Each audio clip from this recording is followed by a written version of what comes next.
pamagat ng aming pananaliksik ay hamon sa pagsasaling wika ng mga mananaliksik ng kursong Filipino, isang pagsusuring phenomenological. At ang mga mananaliksik ay Michelle Balabagan, Joanna Jane Bautista, Jersey Talis, Gracia Isma, John Cristel Capoy, Hersen Malintad, Sherlyn K. Mangiran, Murjulit Ricardo at Vidal Edmond.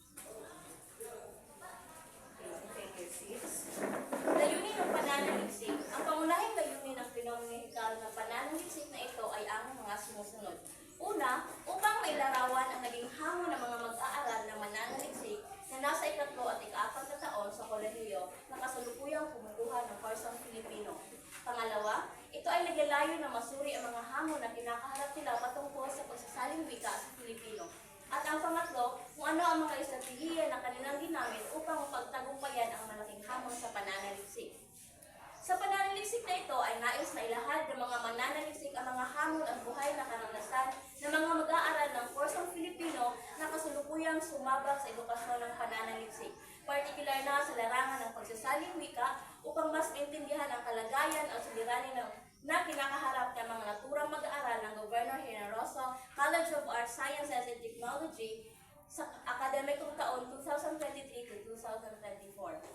May nadako tayo sa resulta. Sa unang talahanayan ay may 3 tema at ang bawat tema ay may mga pangunahing ideya. Unang tema ay ang kahirapan sa pagsasalin. Mahirap dahil mayroon tayong wikang pinagisnan. Hindi madali ang pagkakaintindi dahil sa salitang ginamit. Mabigat ang pagsasalin ng salita tungo sa isang wika. Pangalawa ay konsepto sa pagsasalin. Ginagamitan ng estratehiya at teknik. Mapag-aralan ng mabuti at paggamit ng dalawang konsepto ang modernizer at Hellenizer. Pangatlo, kahalagahan ng pagsasalin. May pasa sa susunod na henerasyon, may babahagi ang kalaman sa pagsasaling wika, pagkakaintindi sa ibang wikang banyaga, mapag-alaman ang katumbas ng isang salita at magagamit ito sa medyar ng Filipino. Sa pangalawang talahanayan, una ay hamon sa pagsasalin. Kailangan maghanap ng artikulo sa Ingles. Mahirap sa pagsulat ng sulating papel, may mga salitang walang katumbas sa Ingles. May mga salitang Ingles na walang katumbas sa Filipino at kamalian sa spelling. Kabutihang dulot sa pagsasaling wika. Mapag-alaman ang salitang Filipino at pagsalin sa Filipino. Magagamit sa susunod na mananaliksik sa kursong Filipino. Mapaunlad ang kaalaman sa sulating papel o pagsulat. Mapahusay ang pagiging makata sa Filipino at mapaunlad o may papalawak ang bokabularyo o kaalaman. Pag-aaral ng pagsasalin para sa kaalaman ng mga mananaliksik. Makakatulong sa paggawa ng sanaysay. Matututo tayo sa pagsasalin, mapabilis ang pagsasalin sa wikang Ingles at magagamit sa anumang larangan ng pagsulat at pasalita. Sa pangatlong talahanayan,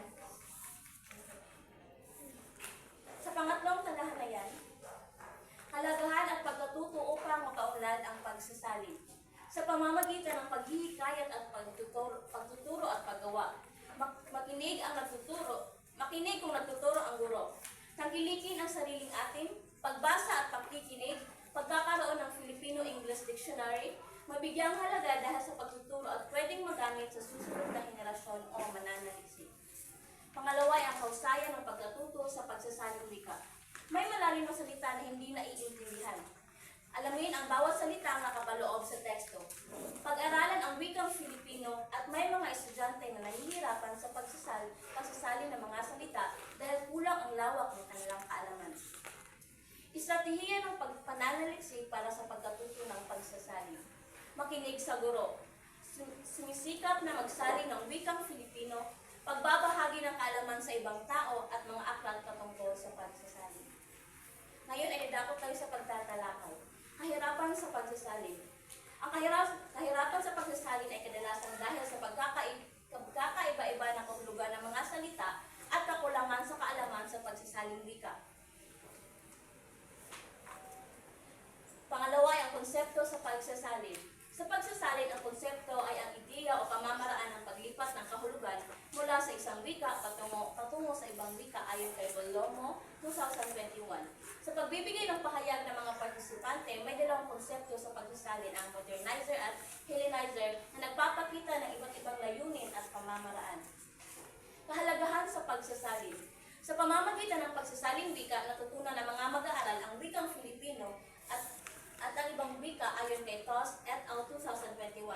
Para sa mga partisipante ay mahalaga ito upang may palawak ang kaalaman sa dalawang wika at hindi mawala ang orihinal na mensahe na nais ipahiwatig ng teksto ayon kay Morato at Bacolod 2023. Hamon sa pagsasalin.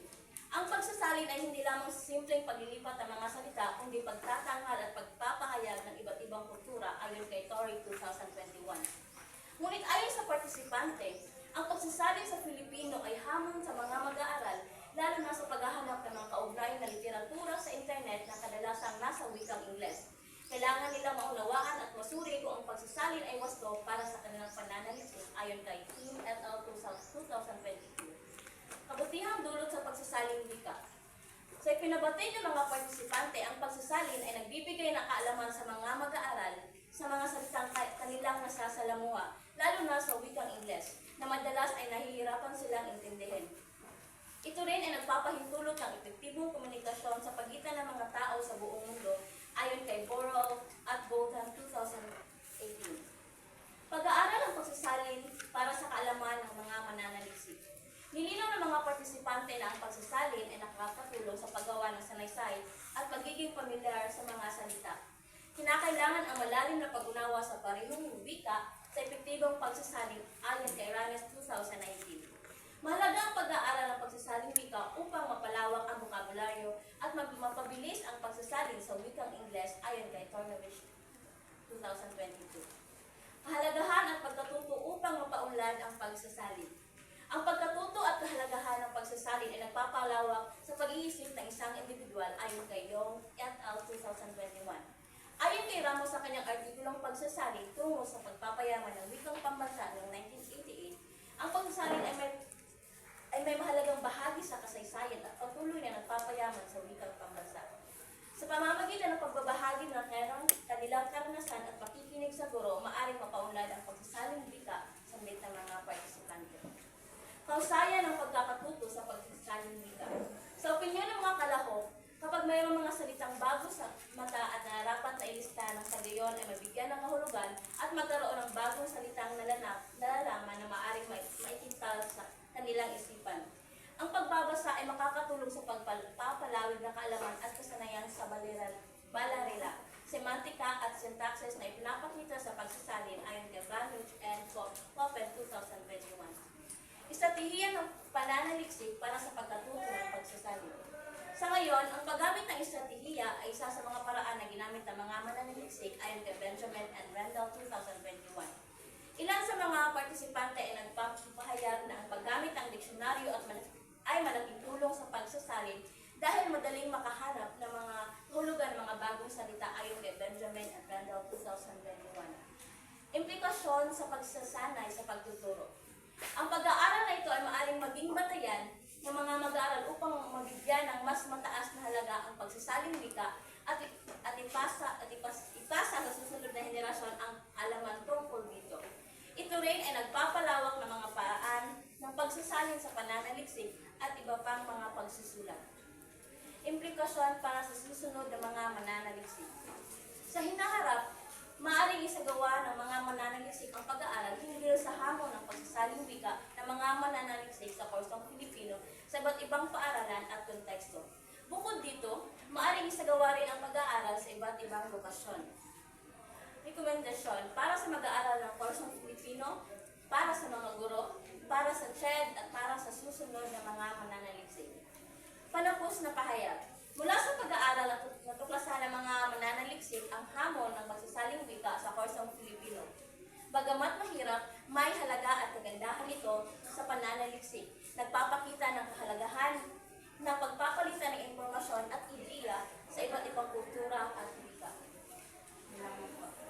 Okay. Thank you. So, hello. Good afternoon. How are you now?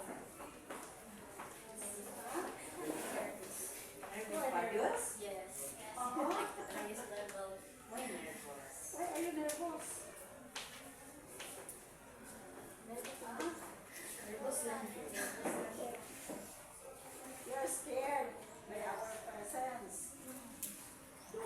Look backward scary? po kay expert sa research. Do we look scary? Pinagutan ba? Dili kay guwapa. Okay, what is your title? Mga hamon sa pagsasaling wika ng mga mananalisip ng Corsong Filipino. Okay, Isang how do you define pagsasaling wika operationally? How do you define this operationally in your study? How do you use the word pagsasaling wika in your studies? So that is the operational definition. How do you use the word in your study? Pagsasaling wika. In English, what is that? Translation. So, how do you use the term in your study?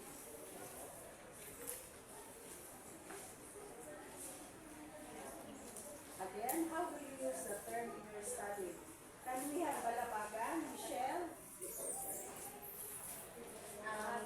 Presenter, okay.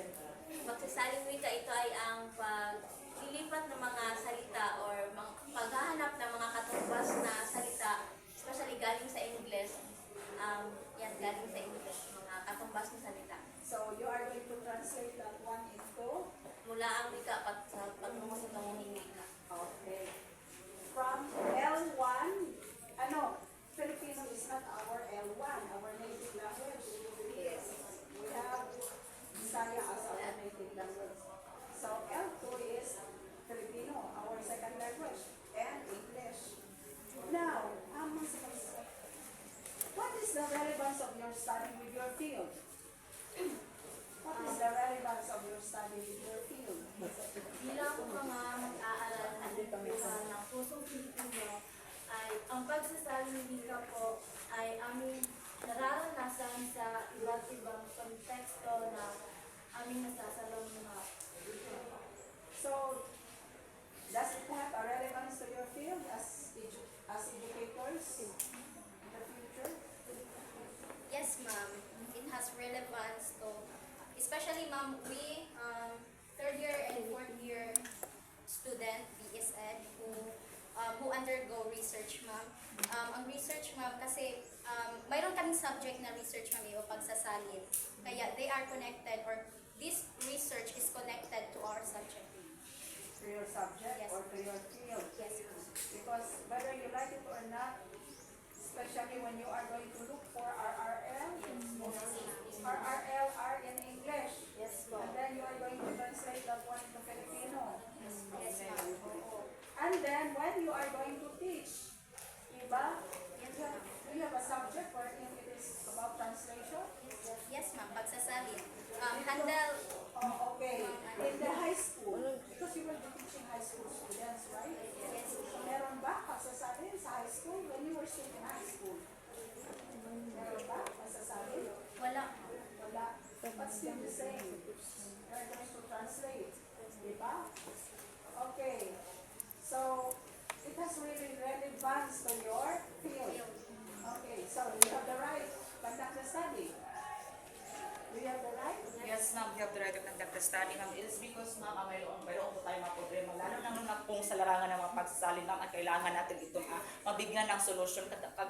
Kung kaya, amin itong ginandak, ma'am, nang sa ganun makapag-provide kami ng mga solusyon, ma'am, makita namin kung ano mga kahirapan nila na dapat namin bigyan ng solusyon. Kasi nga naman, ma'am, hindi talaga madali ang pagsasalin. So, kailangan natin talaga itong bigyan ng tuon o focus nang sa ganun ang mga problema na kinakaharap ng mga mag-aaral. Lalong-lalo na, ma'am, kung lalong-lalo na nag-aaral tayo sa Corsong Filipino, mayroon kaming mga subject, mga signatura man na kung saan man nahihirapan kami. Kaya ayun, binibigyan namin ng solusyon o pagsasalin, ma'am. Okay.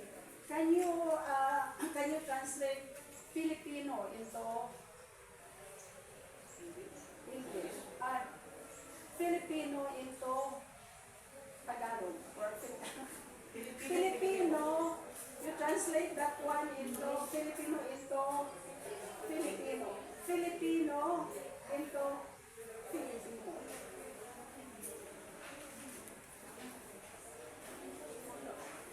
Meron ba? Meron. Filipino. English is Filipino. You translate that one into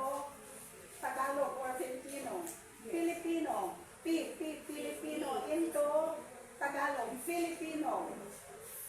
English, Filipino.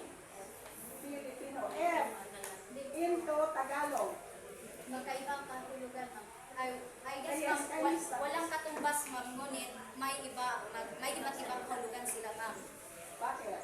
Ano man yan? So, talking about Filipino, ma'am, F is, I guess, subject, ma'am, related to the subject. And P is for people, us. Tao. Okay, very good. So, walang translation Yes, kaya ma'am. Filipino into Tagalog? Wala, ma'am. English subject is F, F. Filipino. Tao. Wala bang translation dyan sa Tagalog yung Filipino as a subject? Wala. Wala, Jud. Wala, Jud. Wala yung ginagamit. Kasi ang Filipino is a person, then F is an subject. Wika, Subject Filipino. Wika Filipino. Pero in the name of a person, kung ano siya, P. letter P. Okay, Pero ma'am, kung halimbawa P and F, kung sasabihin mo translation ng Filipino sa Tagalog, that is, walang translation. Maliban lang kung hindi pagdidiinan ang lingwahe at ang lingwahe wika at ang ako. Pero bakit itong Filipino, we know that in alphabet, anong tawag din sa alphabet? Alphabetong Filipino. Walang F dyan. Bakit walang? Ma'am, meron na. Meron na F. Meron na. Meron na F, ma'am. Meron na. Pero binabasa Kasi na ma'am, English. murag nag-change mo sa itong curriculum ato, mauto na nanay A, B, C. Ang pagbasa is English. Abakada. Orthografiya na. Kana mga abakada iga, karaan, maganda siya nga ko ang alphabet. ABC naman. So, meron ng F sa alphabet? Ang tawag nila do kay walong dagdag na letra. Naapagali ko na C, F, J, N, X, Z.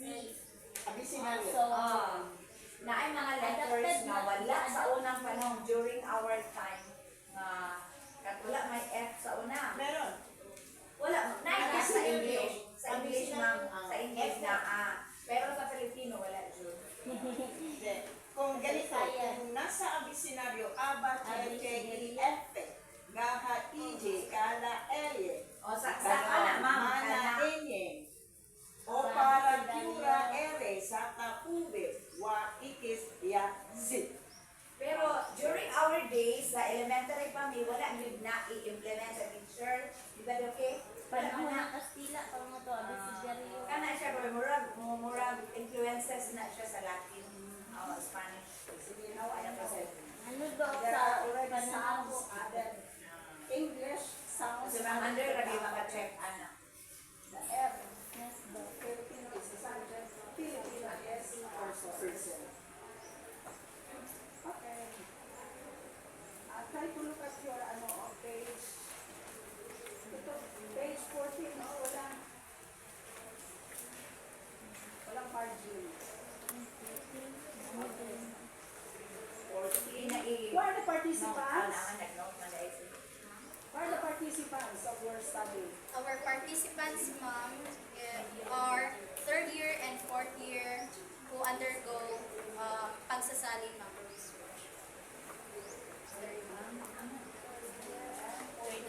How many? We do have because our, ma'am, our research is, because our research, ma'am, is nakaangkla ito, limitado lang ang aming participante, ma'am, kasi qualitative kami. So, FGD, we do have 10 participants. FGD is 7, or focus group discussion, and in-depth interview is 3. 3 participants, ma'am. Yes. I suggested you become a group of 10 participants. Because in one thing, you can have 500, 1,000, or 5,000. Actually, ma'am, I was already mentioned earlier that our research is qualitative, so it means limitado lang, ma'am, according to Crossman 2020. Okay. The question now is, who suggested you?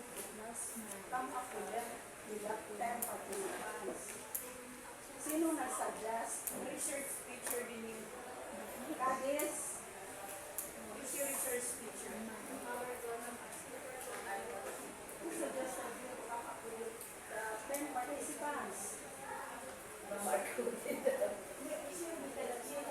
na naman sa quality doting nga. Mag-base naman din sila sa 10. Maulan din ang pinasa ko ang expert na dimension natin. So, pwede naman siguro sa interview, sa F, ito na. Kung 10 sila, pwede mas Bakit? Daghan ng FGD sa groupings, no, nga interview. Kaysa individual nga interview. sa Yes? Did you answer my question? Who suggested you to have these 10 participants? Kadis? Louder? So, mo is because 3 in-depth and 7 is No. You cannot have these 10 participants without somebody who is an expert of quality. Ang mga participant, ang pag-aaral na ito ay nakabase sa, ayon kay Creswell 2018, na Anong sinabi ni Creswell dyan? ang FGD is 7 participants and ang NDEP is 3 kay phenomenological study siya. Okay, that's it. You have to use an expert mo. Hindi lang kayo, makunit lang kayo, bisan din sa mga tao. According to my nanay, according to my father. No. Because you know, this your work, this is scholarly work, this is scientific. So we are going to cite a particular expert. Hindi lang ka mamunit lang. Isa na asa, ingon man po ito among sigingan. Hindi na pwede. Because this is scientific. Oh. Okay. Next, mana ka, okay? Okay, na Ay, sa budget naman later. Oo, sige. Yes, ma'am, and Okay. Sige na. Sa inyong pananaliksik, sino-sino ang inyong taga-tubon? High school or high school or college? students po 3rd year and 4th year college. College? Paano ninyo ginanap ang inyong pa-survey? Ito ay sa pamagitan ng mga katanungan? Interview. Okay. Meron kayong guide na mga katanungan sa pag-interview. Sa pakikipagpanayam ninyo, yung isang pinapanayaman ninyo, ano ba, alam ba nila? Yes po, bago po namin sinimulan ang aming interview sa kanila ay nagbigay po kami ng informed consent. Informed consent po. Teka. Informed consent po. You let them sign and inform. Ay, no po. We approach them po, pinakauna is in-approach po namin sila if they are willing to participate in our study po. And then after nila nag-agree kay, hatagan lang po sila ato informed consent form. How old are they? Third year, oh. Third year, fourth year, ma'am, nasa sa mga 20 and For year. informed consent. Okay. Wala na, ma'am. Okay, good. Congratulations. Murag, happy na din mo, mahuman. Alam ko mo question, daghan.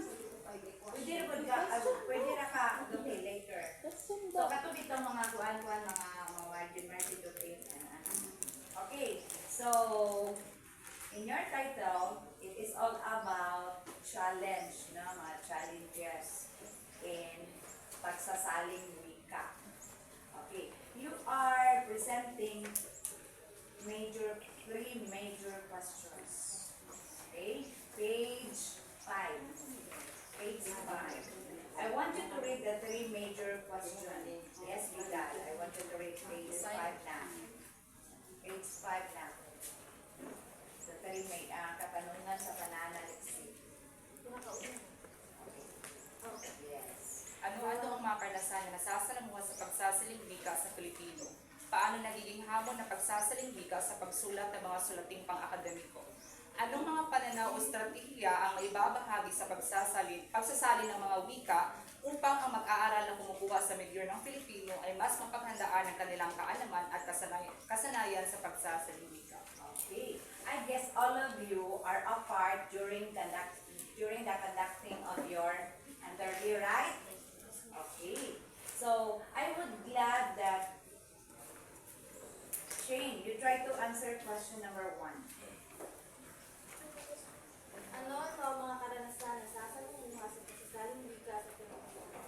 So, ang mga karanasan na aming nasasalimuha sa pagsasaling wika sa Pilipino ay maaaring may kahirapan sa spelling. Pangalawa ay maaaring ang mga salita sa Ingles na isinalin sa Tagalog ay maaaring iba ang kahulugan. Sa spelling and Filipino, are there tendency na you commit mistakes? Yes, ma'am. Say for example, what word? Ko. Ko and kung. Okay. So, when we say ku, meaning ako. Kung, K-U-N-G, that is if. Tama, no? Okay. So, in conducting, okay, question number 2. Lejay, try to answer question number 2. Paano nagiging hamon ang pagsasaling wika sa pagsulat ng mga sulating pang akademiko?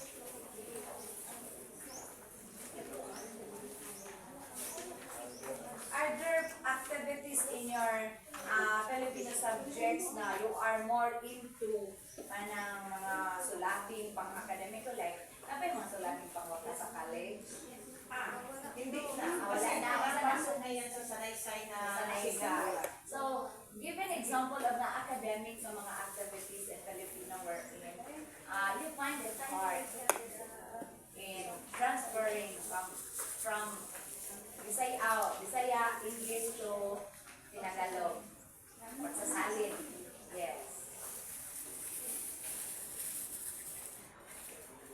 Na you can consider that one as hamon, challenge nimo. Pagsasaling wika.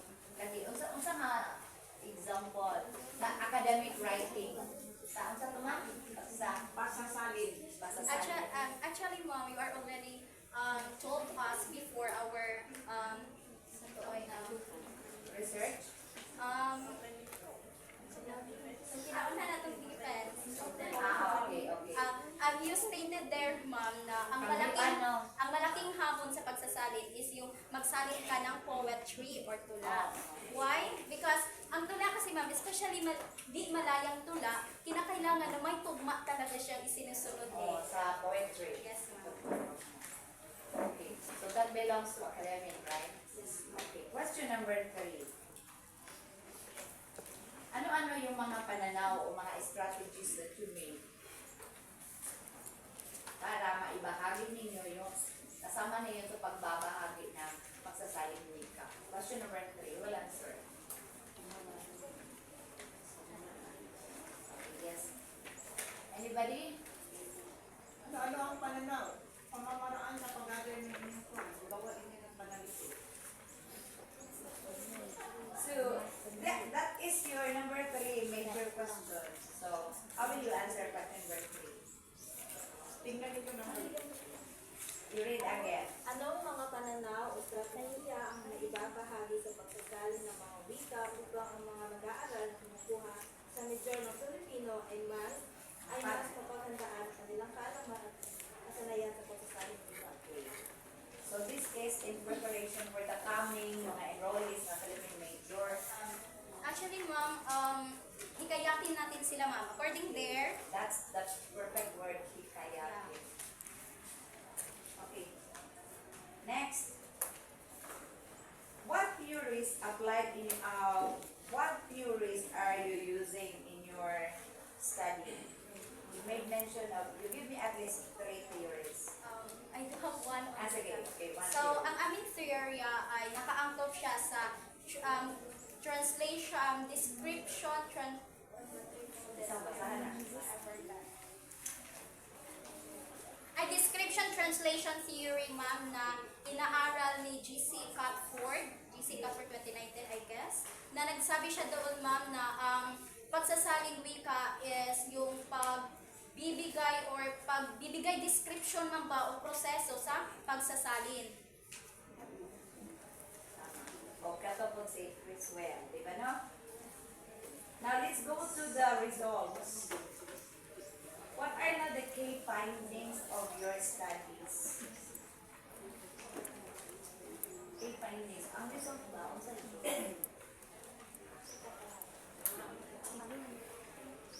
So we can conclude, ma'am, that the results of our findings, we find out there the different answered by the participants. Duha to ka, ano pa maaari? Yes, ma'am.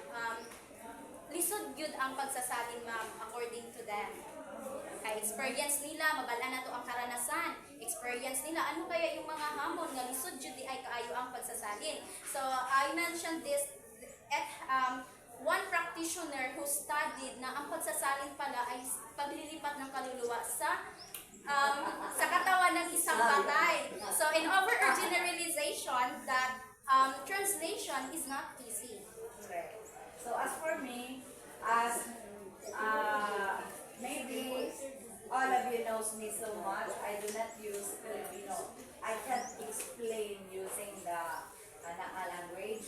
But however, iba kasi yung English language, Filipino, it is easy for us, we can connect directly at Why English. it is easy for us sa English? Because that is our medium instruction. Yes. We are used to speak English. Yes. Unlike in other countries like China, English is just an FL, foreign language. It is offered as a subject, not as a medium of instruction. So that's why they cannot really understand. They are only going to use English once they are in school. Once they are no longer in school, so they are going to use their L1. Okay, they But are whereas not allowed here, to. all our subjects, except Filipino, math, what else? Filipino and Aralin Panlipunan are taught in Filipino and English. Yes. The rest of the subjects are taught in English. Filipino English sa essence Filipino English ang nila. I am satisfied with your answers. I will not ask questions anymore because I'm satisfied. Ay, one comment. Why is it that you are ginakuha ninyo ang name ni Dapat You are ituloy supposed to sa open the name of your participants, not just people here. Si Ma'am Albano, Participants lang daw. si Dr. Melchor, ako ang name, si Ma'am Lorna. Pampay, Kailangan ko itong signature, ma'am, para kuhaan ko. no, they are not your participants. So, only the participants that you are not going to use.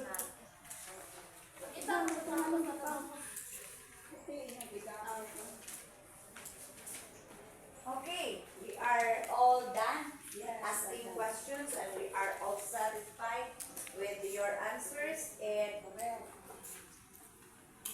we can tell you congratulations.